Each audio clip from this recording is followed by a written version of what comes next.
Muy agradecido por la invitación. Realmente a mucho orgullo soy parte del programa de salud reproductiva humana de los docentes que están aquí el día de hoy, que para mí es un orgullo, al igual que el doctor Guido Parra.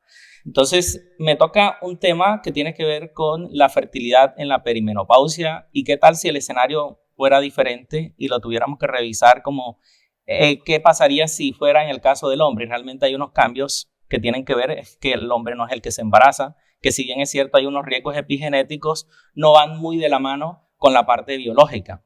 En cambio, lo que ocurre en la mujer sí tiene que ver en relación a lo que corresponde con el envejecimiento ovárico. Y hay unas particularidades de lo que ha ocurrido en los últimos años. Es decir, si nosotros nos extrapolamos a lo que pasaba en los años 60 y prestamos atención a eso que ocurría a nivel del núcleo familiar, este era el núcleo familiar que nosotros teníamos en los años 60.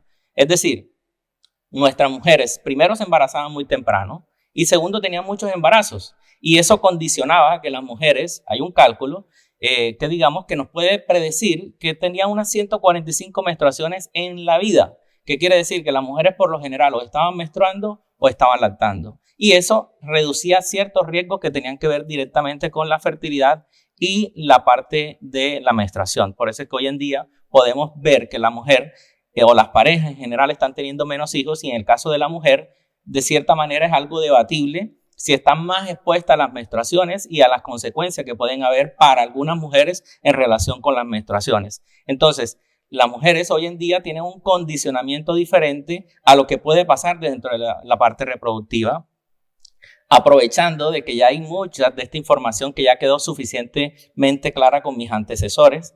Lo que podemos es puntualizar y resaltar de que esa parte del tercio de vida que vive la mujer lo vive en una fase perimenopáusica o menopáusica y eso va a generar un condicionamiento y es que la mujer al hacerse más profesional casi que muchas veces ya sea por condiciones médicas como lo vemos hoy en día muy frecuentemente, post cirugías de endometriosis o pacientes que tienen falla ovárica temprana o simplemente que hay pacientes que ya han postergado más allá de los 38 o 40 años. Y precisamente estamos hablando de ese tipo de pacientes.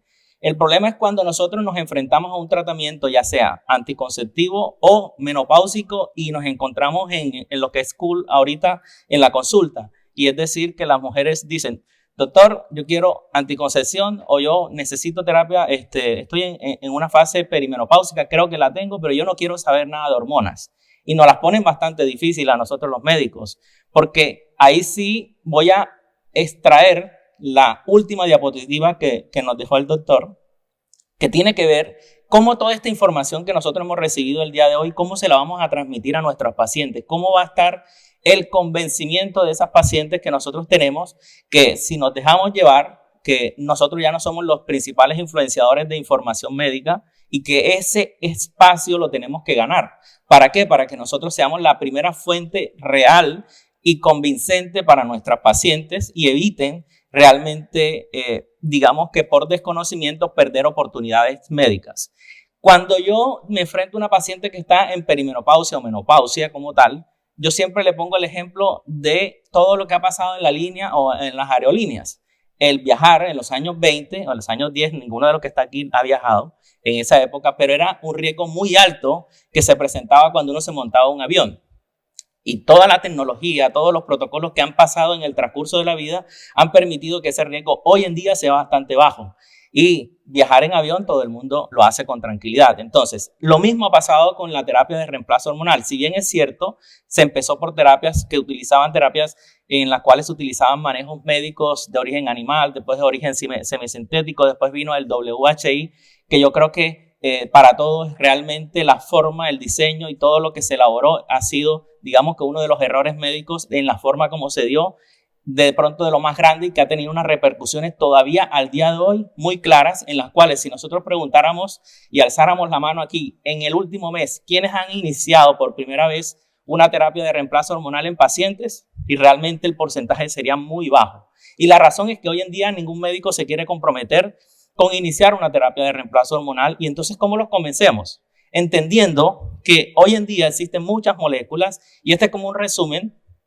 Y es una diapositiva que me gusta mucho porque nos esquematiza que no se trata de, en este punto, sino de entender que nosotros debemos protocolizar y saber qué paciente tenemos al frente en los años en los cuales nosotros debemos aprovechar esa ventana de la oportunidad, y que si la paciente tiene unos riesgos, unas comorbilidades, o una paciente, ya lo habíamos dicho con el doctor Guido, que no hay paciente sano, sino un paciente realmente que no tiene riesgos demostrables, nosotros podríamos empezar y tendríamos un espectro de medicamentos o de terapias bastante amplio. Pero esto, en la medida que se empieza a iniciar tarde, entonces se va restringiendo más para las terapias subdérmicas, en las que realmente de cierta manera tienen algún riesgo, ya sea por inicio o por el primer inicio del tratamiento, o por las comorbilidades que puedan pasar. Si nosotros entendemos esto, se lo explicamos a los pacientes y le explicamos los beneficios, vamos a entender básicamente el convencimiento que nosotros podemos hacer con las pacientes. Y actualmente, por lo menos en las pacientes que está indicada,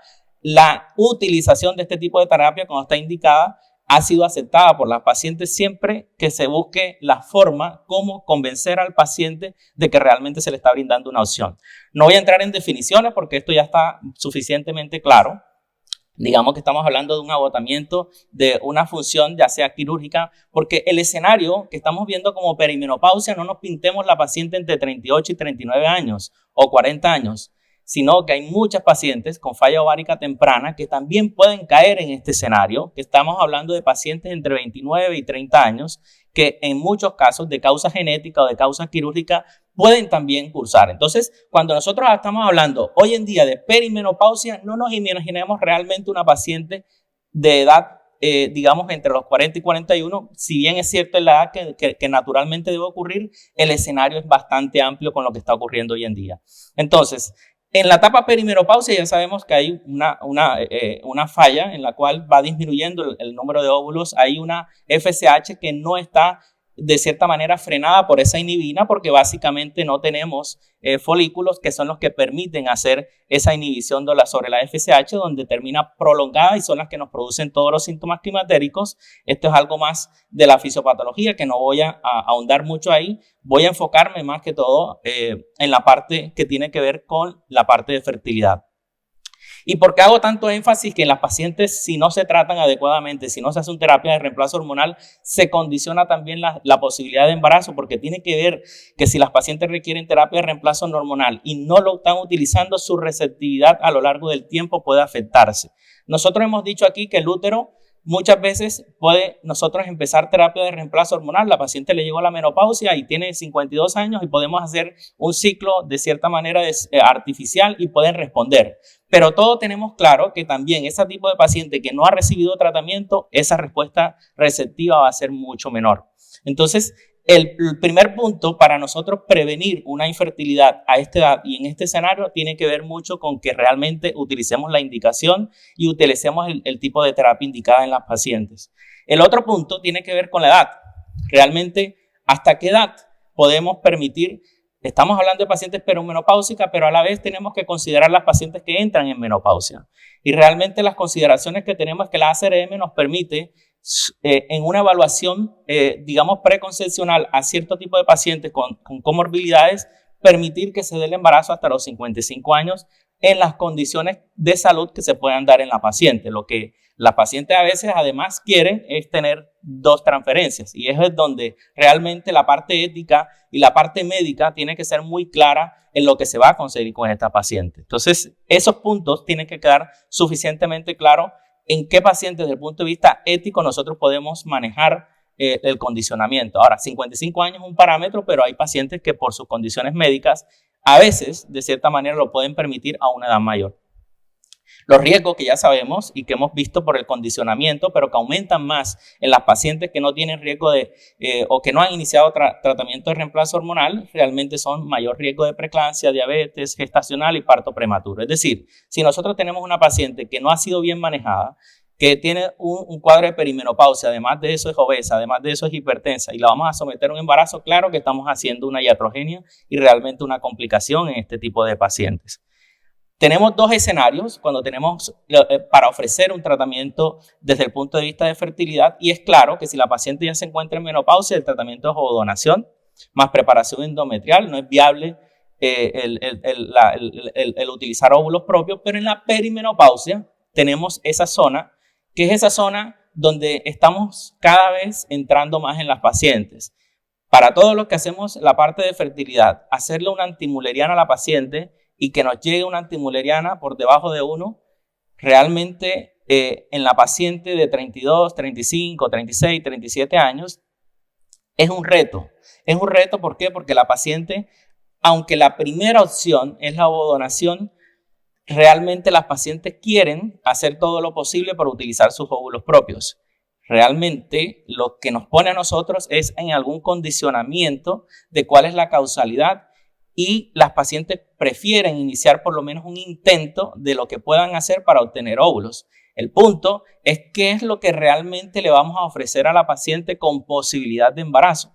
Y ahí es donde debemos mirar las opciones de tratamiento en la perimenopausia, es decir, si nosotros a la paciente le vamos a hablar de que vamos a hacer un tratamiento de in vitro y vamos a utilizar óvulos propios en pacientes mayores de 42 años, ya sabemos que la tasa va a ser bastante baja. Si la paciente, obviamente cuando se utiliza ovodonación, las tasas van a ser independientes de la receptora, van a ser más bien dependientes del condicionamiento que tenga la paciente donante. Pero entonces ocurre la circunstancia, la paciente tiene 42 años, tiene antimuleriana baja, pero dice que quiere que sea con la hermana, y la hermana tiene 37 años. Entonces, digamos que son todos los escenarios a los que nos hemos enfrentado muchas veces, en el cual el condicionamiento de que la hermana tenga 37 años y tenga 3 hijos no es igual por la edad. Y ese es el punto donde nosotros tenemos que hacer una adecuada evaluación. Ahora, y vamos a entrar entonces en ese escenario de el qué hacemos en cuanto a terapias emergentes como el PRP o el plasma rico en plaquetas, que hay que hablarlo, porque es una opción en la cual las pacientes se documentan, lo conocen, lo preguntan, y hay que mirar cuál es el beneficio real de este tipo de pacientes, siendo honesta con ellas en cuanto a lo que se debe conseguir en algunas pacientes. Entonces, cuando estamos hablando de una paciente mayor de 40 años y utilizamos óvulos propios, estamos hablando que si logramos tener respuesta en la estimulación, las posibilidades nunca van a ser mayores por ahí del 10%. Obviamente con ovodonación van a estar entre el 40 y 60%. Cuando nosotros hablamos de qué o cómo vamos a darle manejo desde el punto de vista reproductivo, tenemos que volver a esta publicación de los criterios de Poseidon, en la cual realmente buscaba manejar todas las pacientes con baja respuesta ovárica teniendo en cuenta un objetivo, y era el objetivo de tener un embrión euploide. ¿Y qué se necesitaba para tener un embrión euploide? Teniendo en cuenta los condicionamientos que podríamos tener. Y al parecer, esto era para pacientes bajas respondedoras por otras causas, pero muchas de las pacientes que nosotros vamos a manejar están en el escenario 4. El escenario 1 es aquella paciente que es menor de 35 años, que le hicimos un ciclo y no nos fue bien en cuanto a la captación de óvulos y a la tasa de embarazo, y quedó categorizada. Y la paciente tipo 3 es aquella que tenía una adecuada antimuleriana pre-estimulación y tampoco nos fue bien en la respuesta. Pero la tipo 3 y la tipo 4 son aquellas pacientes que ya tenían una antimuleriana baja o se condicionaba que podría salir con resultados no adecuados, y finalmente entra el grupo 4, que son las pacientes mayores de 35 años con antimuleriana baja, que son realmente las que pueden tener una pobre respuesta ovárica.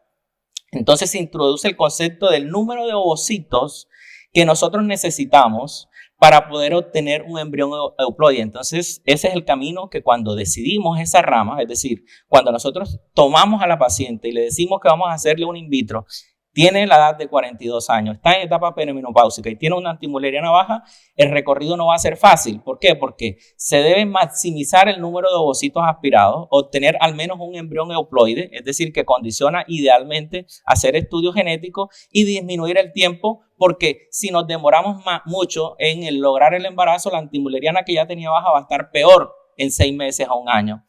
Esta revisión, que digamos que del 2018, nos hablaba de que necesitábamos, si ustedes ven, es mucho más exigente en el tiempo la cantidad de óvulos que nosotros necesitamos.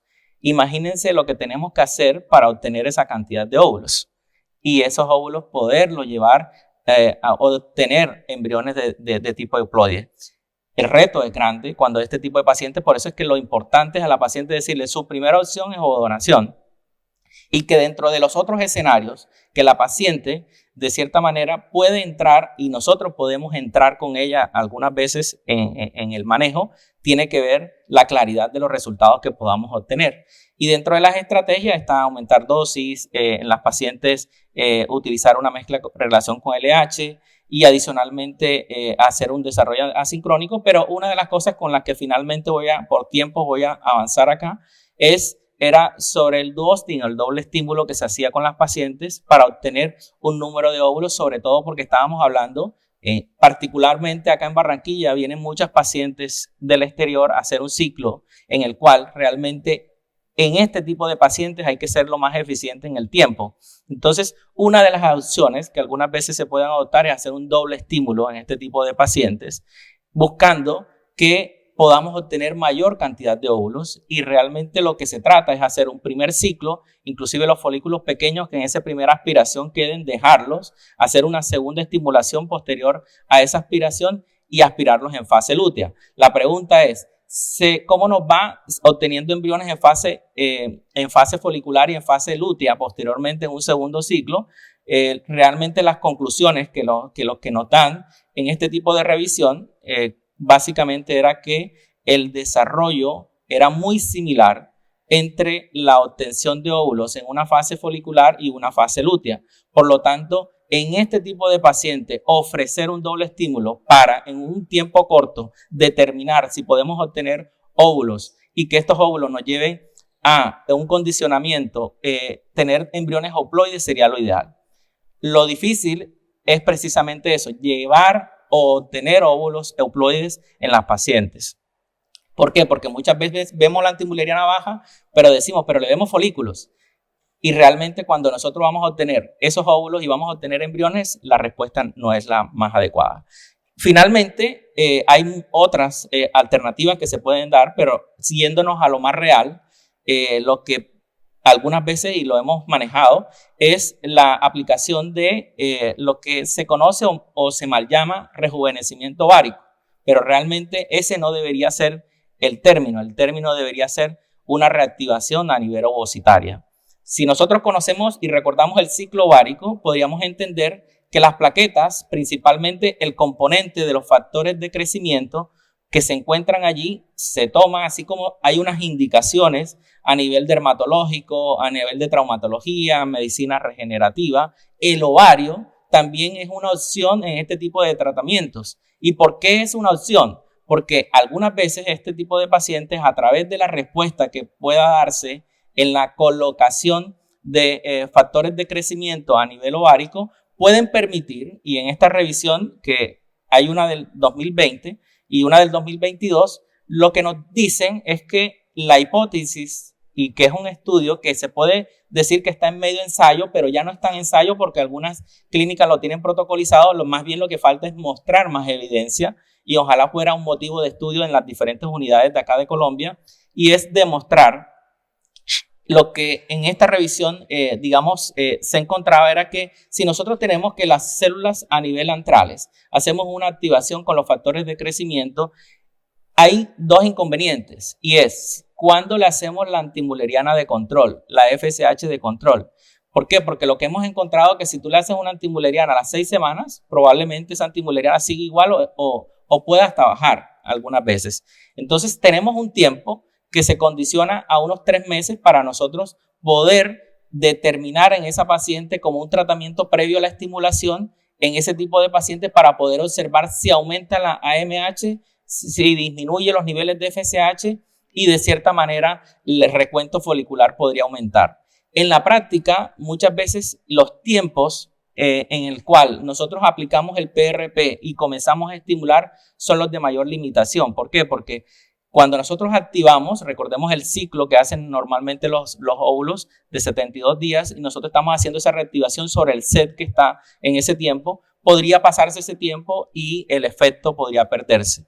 Este es uno de los puntos en los cuales son de mucho debate por la evidencia, porque es un estudio, es un tratamiento tipo ensayo y que realmente la respuesta que se ha visto es muy variable. Es decir, Sí se han dado casos en los cuales en un porcentaje de algunas pacientes puede dar mejores resultados y pueden darse embarazos y mejorar la respuesta a nivel folicular, pero definitivamente es una técnica que requiere que nosotros la probemos más, podamos protocolizarla para permitir dentro del escenario que nosotros tenemos, no tan complejo, no tan técnicamente difícil, poder permitir si algo debemos mejorar. ¿En qué debemos mejorar en medicina reproductiva? Debemos mejorar en las transferencias y debemos mejorar en todo lo que tenga que ver en la parte de la reserva ovárica. Y ese es el punto que tenemos de nuestras pacientes. Es decir, si este tipo de alternativa es válido para ese tipo de pacientes, que de pronto desde el punto de vista de esa empatía que algunas veces tenemos con las pacientes, más allá de los resultados de nuestras unidades de fertilidad,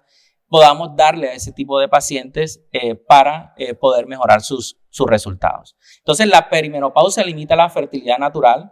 La terapia de reemplazo hormonal ofrece alternativas, pero el éxito con óvulos propios es bajo. La ovodonación es la estrategia más eficaz y la edad y las comorbilidades relevantes para los riesgos y debe primar primero la seguridad y la ética en este tipo de pacientes.